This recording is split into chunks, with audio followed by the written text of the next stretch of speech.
Hi. So today I wanted to share, if I look down a lot, it's because I wrote everything down on my laptop because I wanted to make sure that what I said came out right, and I wanted to make sure my thoughts were organized, so I wrote everything down. So if I'm looking down a lot, it's because I'm reading from my laptop. So today I wanted to share 23 tips to make recovery easier, not 20 or 25, and I couldn't think of 2 other tips. I'm sorry. So it's only 23, and it's kind of bothering me. So, whoops. I don't know. Oh, before I say anything, I just want to say that I'm not a therapist or like any other qualified professional. These are just my personal experiences and tips that I learned from my own journey. That I wanted to share. So please just always take your doctor's advice or your therapist's advice. These are just like things that have helped me. So the first few tips are going to be very like basic, obvious things. The rest are small changes that you can do at home to start your recovery, or to make it a little bit easier. Also, I wanted to say that they're like not in any particular order. So they're kind of like, I wrote them down as I thought of them. So, my first tip is to keep in mind that it takes years to recover. So first off, recovery is not an easy decision to make, and it certainly isn't a quick process. It took me years to recover, or to be even in the pre-recovery stage. It sounds cliche, but recovery isn't a linear process. Like, it really isn't. You're gonna have to go back and forth in your mind about recovering, and there are actually 10 different stages of recovery, and I'm gonna show it on the screen if you want to pause or take like a screenshot.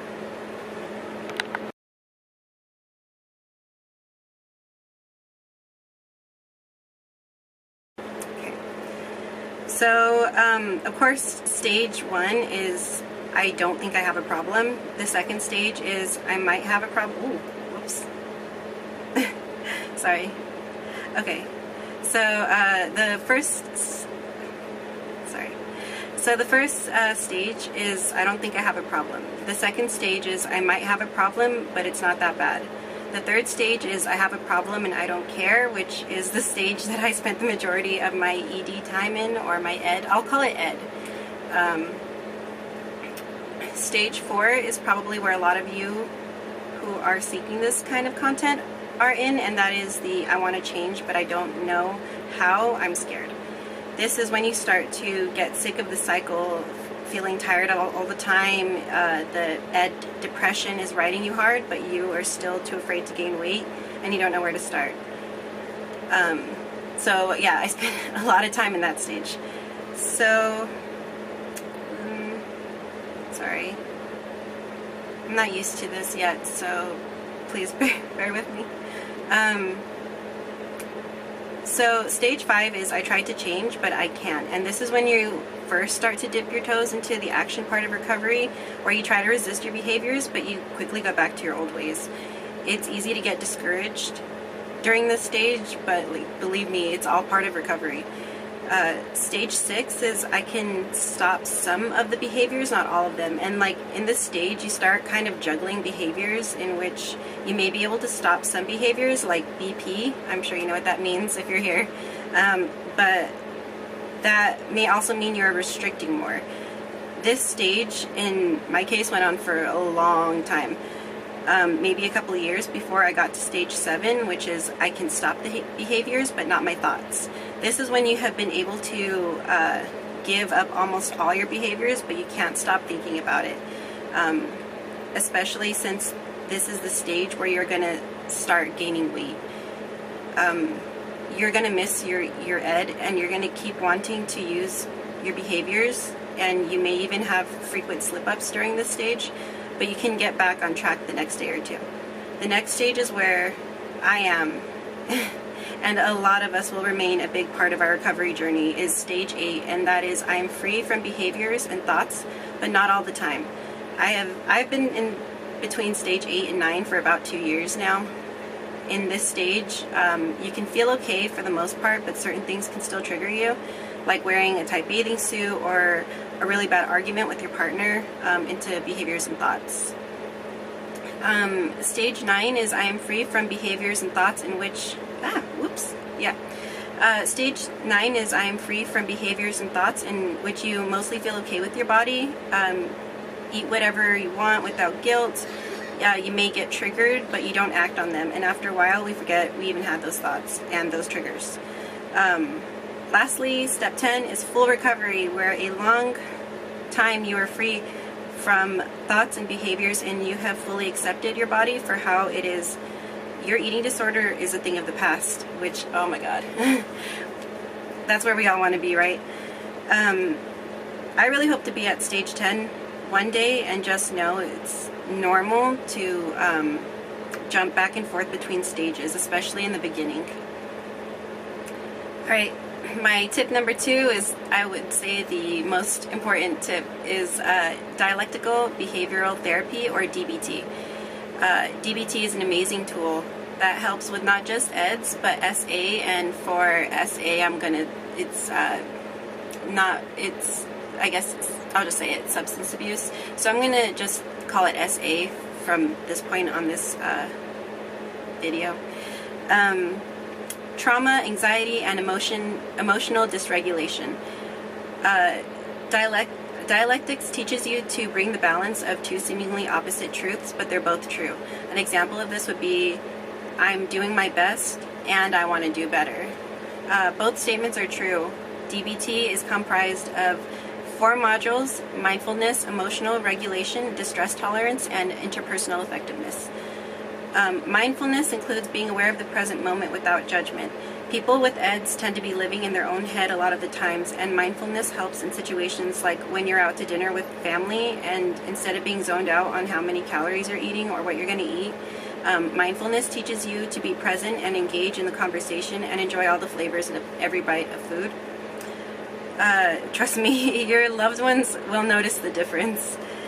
Emotion regulation helps a lot of us because we usually use our EDS to control unpleasant emotions, so learning this tool helps us understand and reduce vulnerability to our emotions and keeps us in the range of control, which goes hand in hand with the next module, distress tolerance.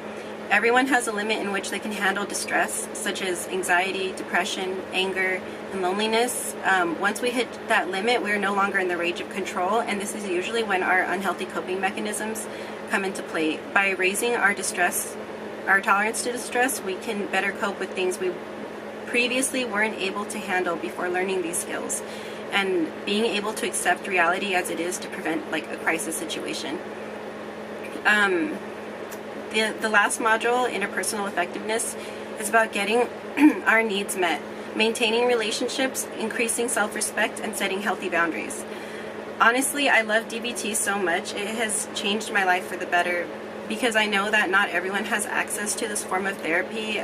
There's also a book that I recommend, and it's called the DBT Workbook, and it teaches you the exact same models, but only in workbook form, and you don't need insurance or anything like that. It's just a book that you can buy.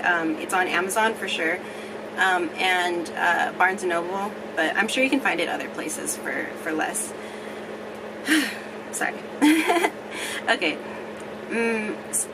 Step number 3 is obviously therapy. As most of us know, EDS are rarely about food and body image. Most of the time, there are like underlying reasons why we develop this disorder that needs to be addressed and treated. Tip number 4, medication compliance and addressing your health issues. If you have underlying issues like anxiety, depression, diabetes, or thyroid issues, it's very important that those issues are addressed. Because a lot of us use ED behaviors to cope with unpleasant feelings that can possibly be caused by side effects from other health conditions.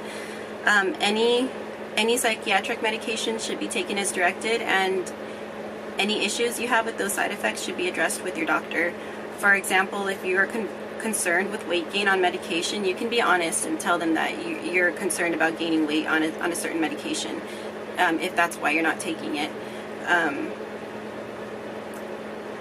If you're concerned about weight gain on medication, ask to switch to an alternative. Also, if you're losing weight because of uncontrolled diabetes, it needs to be taken care of. Out of control anxiety pushes us to ed behaviors more, so this is a small but important step in making recovery just like that much easier. Tip number 5 is to protect yourself. Tip 5 is to protect yourself against possible triggers. Triggers are everywhere. They're everywhere. And they're different for all of us. Therapy is tied into this step because a good therapist can help you find out what triggers you, because sometimes we don't know what our triggers are. So some of us, however, know what triggers us, and we purposely seek them out. Stop doing this.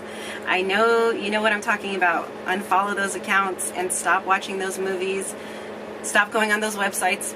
You know what websites. Stop purposely doing that to yourself. You wouldn't want your children, your cousin, siblings, or anyone else that you care about consuming that content, so you shouldn't be either. Sometimes a trigger can be things you can't control, like conflict between a loved one, which interpersonal effectiveness and DBT can help, or even emotional triggers such as feelings of loneliness, boredom, or stress. The first step to not being triggered is to identify the trigger, and then you ask yourself why it triggers you, you accept it, and you deal with it accordingly. Which takes time and practice, a lot of it. So don't be discouraged if it doesn't work the first time. Number 6 is find alternatives. Consume non-triggering and inspiring content. Recovery is the light at the end of the tunnel. So if you're consuming content that reflects that, it will be that much more encouraging to keep going. Follow recovery accounts. One of my favorites is Mary's Cup of Tea on Instagram. Her account is all about self-confidence and recovery, and she's done TED Talks, and she's just like a huge inspiration. I love her account. A few others that I like are becoming_NEVA, becoming Neva, I think, Neva. And then another one is Ash Ventures _ another one is Alex Light _LDN, and of course the NEDA Instagram account. If you know of any others, I would gladly take suggestions in the comment section. Also, you can listen to recovery podcasts and watching recovery videos and TED Talks that you can find on YouTube.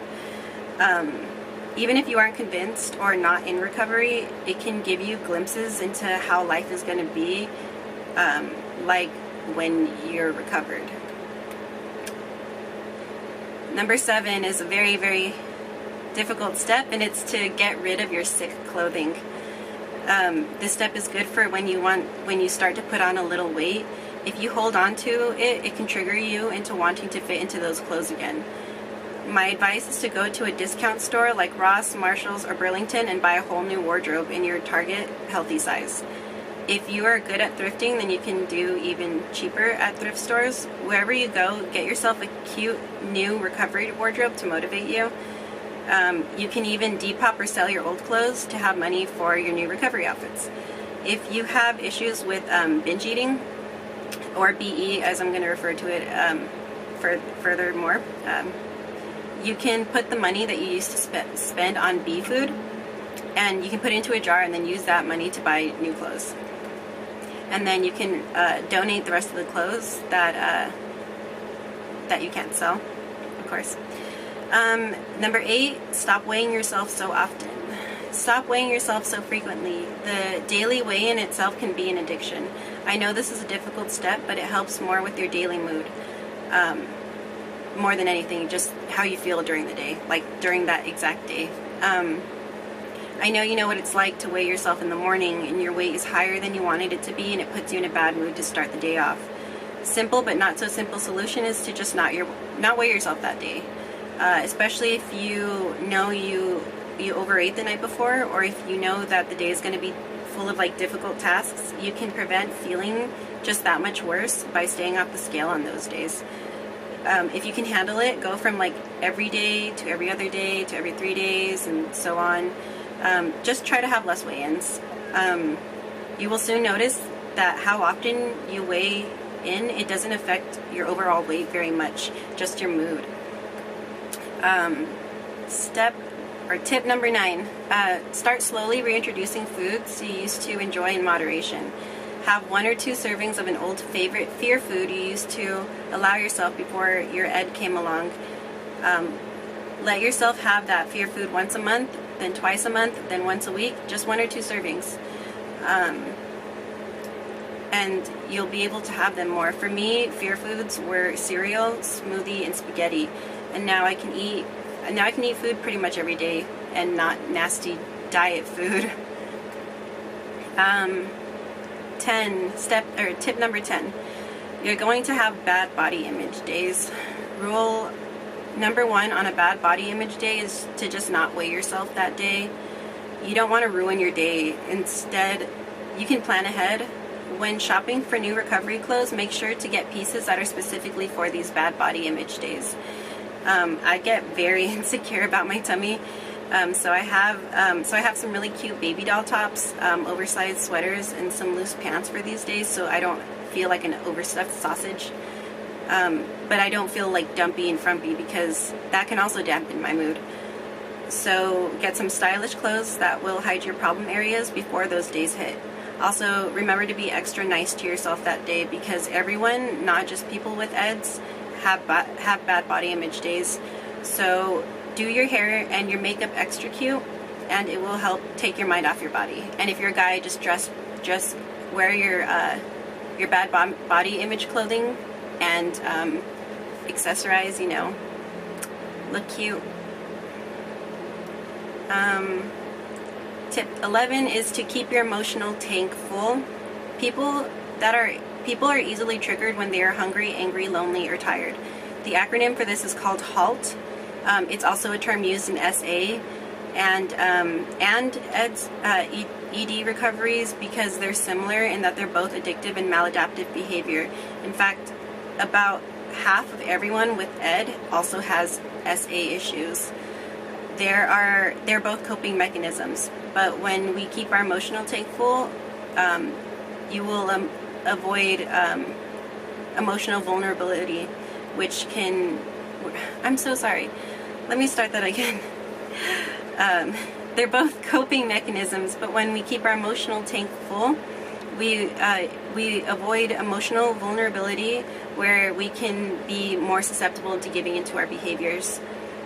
So keep yourself from getting overly hungry, angry, lonely, or tired, so you can make the best decisions based on logic versus emotions.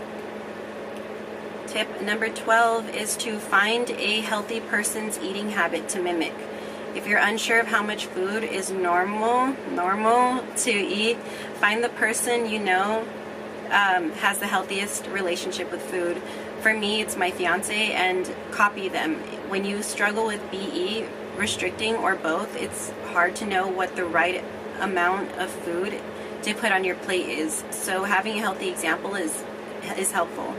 If you don't have a person to copy, then just stick to 1 to 2 servings of each food that you're eating. If you're still hungry, wait about 20 minutes and then have 1 to 2 servings of another food, but one that's like a little bit more lighter. So like if you have like 2 slices of pizza and you're still hungry, then maybe move on to like some like a banana, and then maybe move on to like watermelon. So just go lighter as you go, wait 20 minutes and like listen to your body. You can even try to watch videos of Eat With Me's in ED recovery if you don't have someone to eat with. So long as the person's eating a healthy amount of food in a healthy way. So I was actually starting to think about, I've watched them before, which are like Eat With Me's for ED recovery, and like I said, it has to not mukbangs where they're like eating, like where they're binge eating, but like if you have no one to eat with, then look up Eat With Me's in ED recovery, and you can find some healthy examples that way. Tip number 13 is to find someone to hold you accountable. So find someone you trust to hold you accountable, whether it be online, over the phone, or in person. Maybe if you struggle with BP, you can call them anytime you're having urges urges for support, or they can even come over and eat with you and hang around for 30 minutes to an hour to keep you from purging. If they can't come over, then you can FaceTime them or just talk to them on the phone after a meal to help with those feelings of anxiety and to distract yourself from thinking about it. And you don't have to tell them like, oh, like, I'm talking to you to like make sure I'm not going to throw up, but like just call them and just see what's up, you know?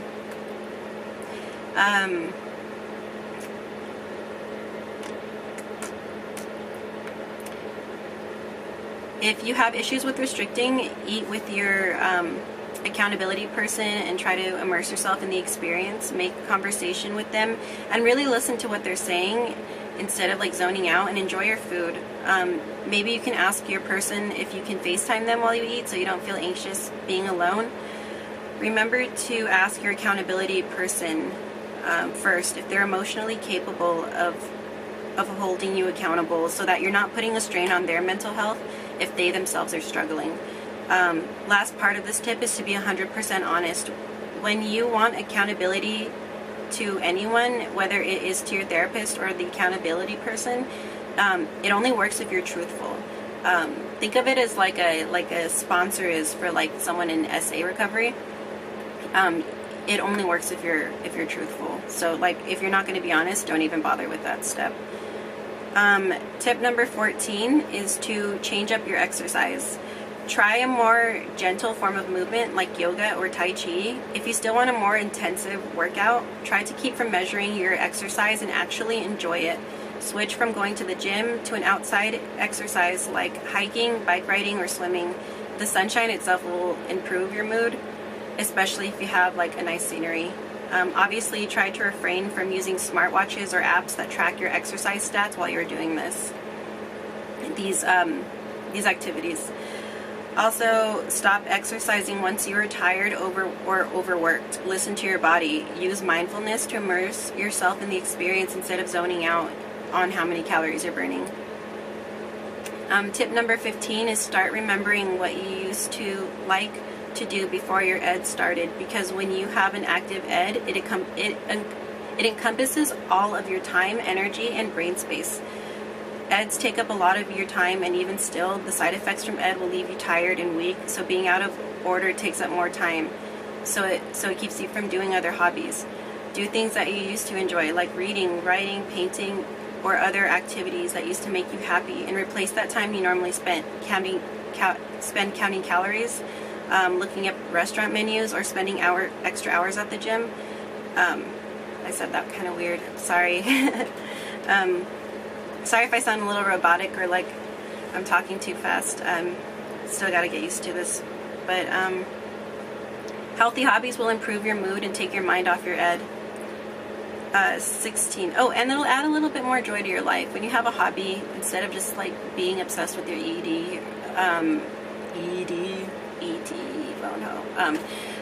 being obsessed with your ed, you'll just enjoy life more. 16. Stop making up your own diets or following fad diets.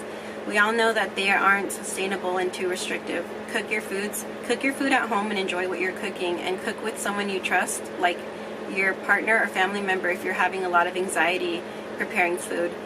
They can help you with that, and they can keep you from nitpicking and hyper measuring ingredients. If you don't have someone in person, maybe you can call a certain trusted friend while you cook so you have someone to talk to, and maybe even video chat them so they can see you creating your beautiful meal. Tip number 17, delete MyFitnessPal or any other counting calorie tool you use when you're ready.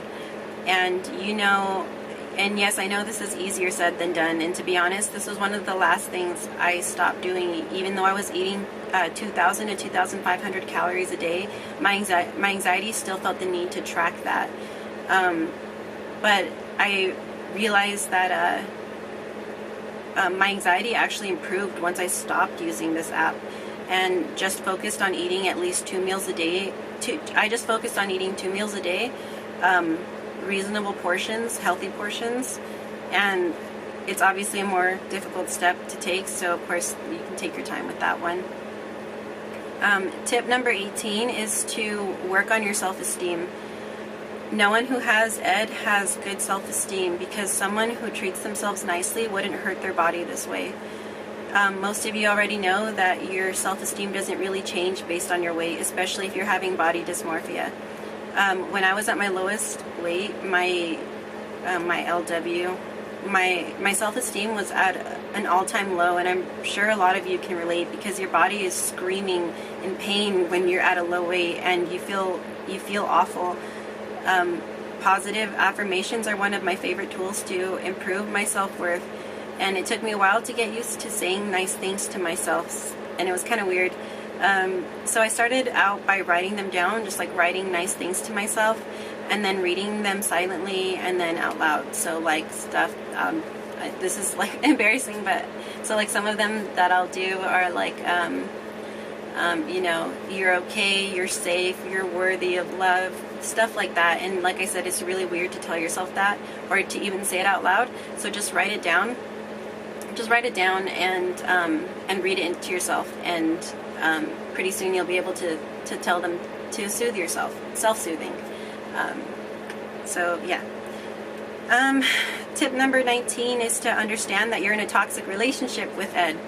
EDs are a vicious cycle where you always lose, and your life will never be completely fulfilled when you're obsessed with your ED. It ruins your relationships, it stops you from enjoying things you used to do, and it makes you miserable. Your ED lies to you and is against you, and the ultimate goal of ED is your death. I hope I don't get in trouble for saying that. Tip 20. I just don't want like YouTube to take this down. I really want to give these tips to people who will be able to use them, and hopefully like they help someone, because I feel like they help me. So I just really hope that this video is able to stay up and people can find it. So sorry, just a side note. Tip 20. It's okay to look recovered, but not feel recovered. Your body's goal is to keep you alive and healthy. Oh my God, is my stomach showing? Ah, sorry. Okay. Your body's goal is to keep you alive and healthy. So once you start eating healthier, your body will try to quickly return to a healthy state.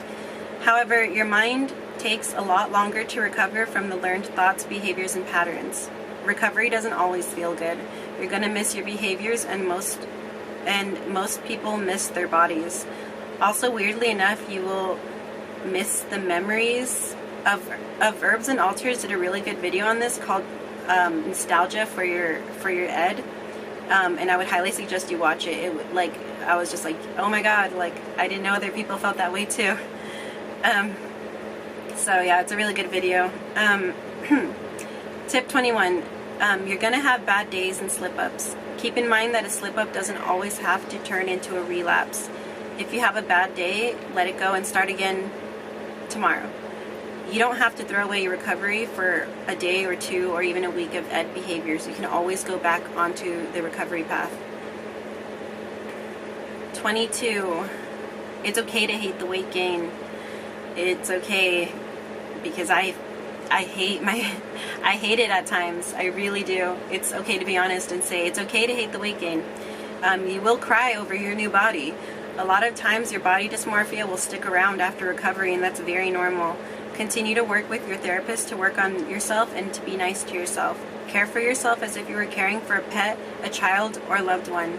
You wouldn't tell your mom that she doesn't deserve food, or tell your younger sibling that they have to run 10 laps to earn dinner, and you certainly wouldn't tell your pet that they can't have dinner because they didn't finish their walk.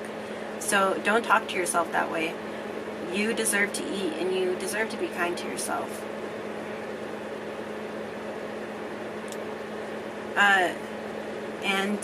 Tip 23. I hope I got them all. I kind of got lost in a little certain spots. Tip 23 is to keep in mind how deadly this disease is. Unfortunately, not everyone who mentally recovers is able to physically recover. There is only so much a body can take before it shuts down. The body has limits, and there's definitely a point of no return.